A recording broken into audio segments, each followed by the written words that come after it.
তাছাড়া আর কিচ্ছু না। আপনাদেরকে এইটুকুই বলছি যে আপনাদের আপনি বললেন মিছিল অনুমতি নেই, সেই জন্য মিছিলটা করা যাবে। আমরা যেতে পারবো তো রাস্তা দিয়ে। আমরা মিছিল করছি না। কোথায়? হ্যাঁ, মিছিল ছেড়ে দিয়েছে। চলুন সরে যান, আমরা চলে যাচ্ছি। এরকম ভাবে আপনি ঠিক করবেন।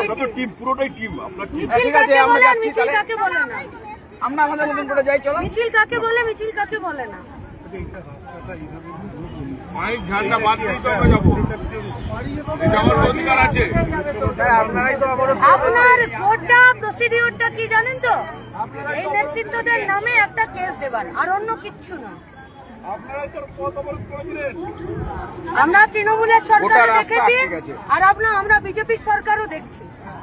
বিজেপির সরকারের এটাই কাজ, শুধুমাত্র কেস দিয়ে আর জেলে ভরে রেখে দেওয়া। আর এ তো পশ্চিমবঙ্গে নতুন নয়, ওটা ভারতবর্ষেই দেখছি।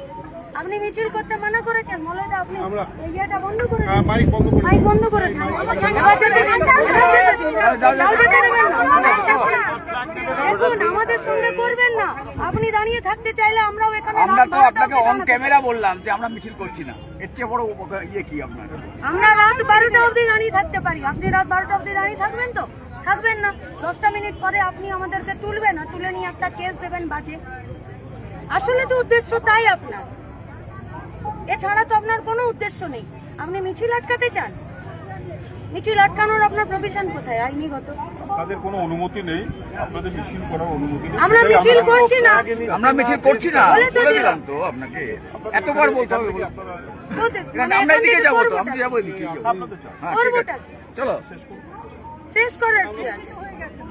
আমরা এই লড়াই শেষ করব কি করব না সেটা কি আপনি ঠিক করে দেবেন? আপনি তো ঠিক করতে পারেন না।